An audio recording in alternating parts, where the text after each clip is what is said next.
పాలకుర్తి మండల కేంద్రంలోని స్వయంభువు శ్రీ సోమేశ్వర లక్ష్మీ నరసింహస్వామి ఆలయంలో మాస శివరాత్రి సందర్భంగా చండికా అమ్మవారి ఆలయంలో చండికా సమేత శ్రీ సోమేశ్వర స్వామివారికి మాస కళ్యాణం మేళతాళాలు అర్చకుల వేద మంత్రోచ్చారణల మధ్య మహావైభవోపేతంగా జరిగింది.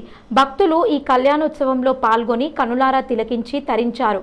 ఈ కార్యక్రమంలో ఆలయ ఈవో భాగం లక్ష్మీ ప్రసన్న, అర్చకులు, సిబ్బంది, భక్తులు పాల్గొన్నారు.